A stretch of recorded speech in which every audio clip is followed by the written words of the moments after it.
I'm trying to break into Korea. Stop what you're doing and listen.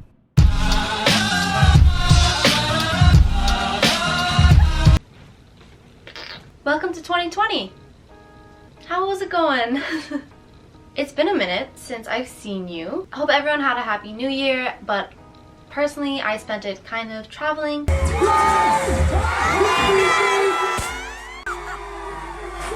I actually went back to America to visit my family for the holidays, so that was the first time I've been back since I got here, and the vlog for that was absolutely absurd. It was like 2.5 hours of footage, all said and done, maybe more, and so I haven't edited it quite yet, but I'm working on it, so that'll be next. If you want to see me, you know, be American in my natural habitat. Thought I'd just touch back in and talk to you guys about what I'm gonna do this year, and also kind of how 2019 was. I made a lot of good steps in 2019, and I'm hoping that 2020 is the year that I see all these steps put in action. Like, I moved jobs, I moved houses twice, but you know, some of those things don't last. And I also started taking Korean classes, which kind of ties into what I'm hoping to do this year. So I started taking Korean classes in June of last year, and I have been taking them consistently through. So my life got a lot more busy. But the reason I'm taking these Korean classes is I really want to get my Korean level up, because big goal for 2020 is I am thinking about taking the TOPIK and trying to change my career. So I am a kindergarten teacher right now, and I never thought, oh, I want to go be like a kindergarten teacher, but it's a job that I like certainly enjoy. However, it's not something that I think I want to be doing long term. All day I'm with the kids and working with the kids, so you know, it's really draining. And I would love to just sit at a desk with a computer and just use my brain. I want to kind of try and break into the Korean job world, market, Korea. I'm trying to break into Korea. That's my big goal, and I knew in order to have any sort of chance at doing any sort of job here in Korea, something you're definitely going to need is a really good Korean skill.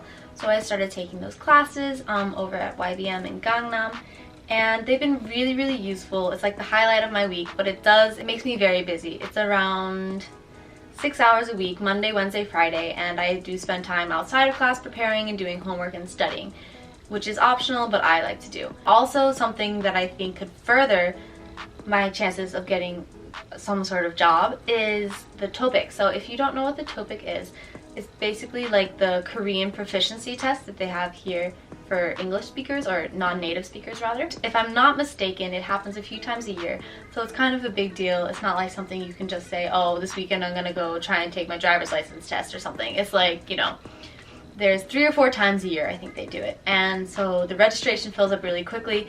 So a lot of the times you have to travel in weird places in Seoul or outside of Seoul just to take this test. Obviously, I want to do my best on it. There's 6 levels, and I'm hoping for 4.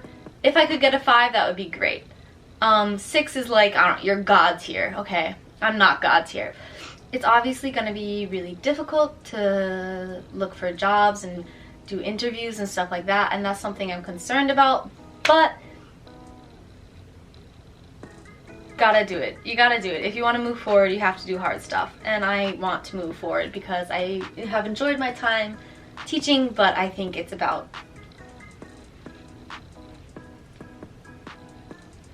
up. That is the big main goal. It's kind of all a big wrapper of get really good at Korean, which I'm in the process of doing, take the TOPIK, hopefully get a good score, and then attempt to get a job. I'm thinking hopefully later on, obviously not right now, but later on in the later half of the year. And I really don't know if it's going to be possible, and I don't really know my options yet, but I am aware that opportunities are out there, and obviously if you don't look, you don't try, you're never going to get anywhere. So that is the first step, is to try.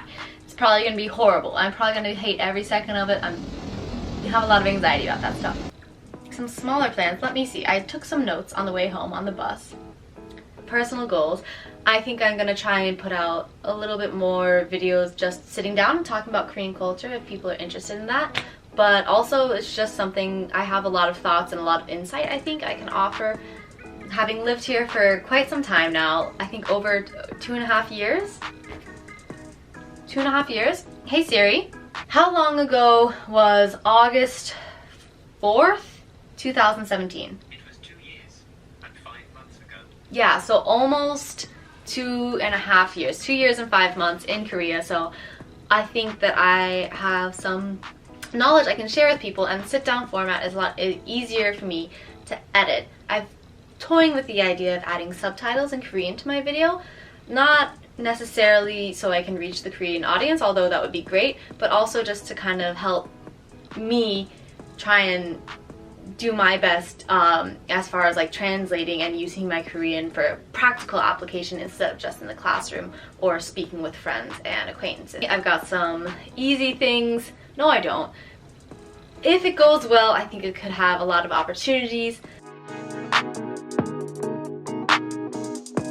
A lot of stuff happened in 2019, as I said, like I moved, I got a new job, I made a lot of new friends, I had a lot of new experiences, I went to Surfy Beach, and I got a lot better at Korean in 2019, which really like broadened my horizons in Korea and what I felt like I could do. Obviously, I still have a long way to go in using my Korean, and I have to talk myself into it a lot of the times, or other people do, but I think it's definitely a step in the right direction.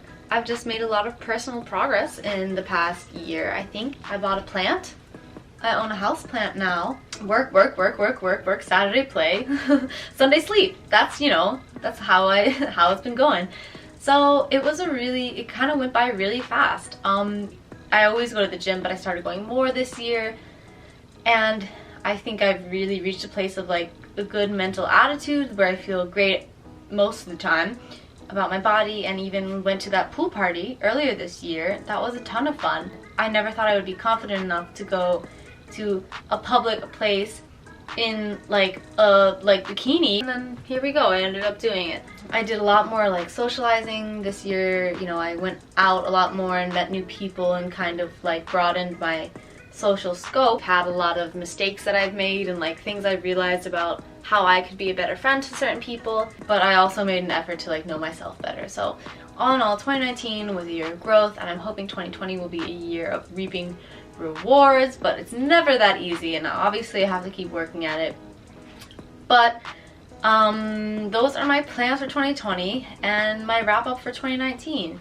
Great year, it's done, bye. I have been busy, I have been changing, I have been growing, but it's all been good, and I'm hoping it's leading up to even better stuff. I'm gonna keep vlogging and maybe go into some videos talking about aspects of Korean culture like dating. Big plans, but they say if you tell someone your goals, you're more likely to achieve them, so please hold me accountable, or don't stress me out about it. I'm probably already gonna be stressed. Just don't mention it. Support me from a distance, please.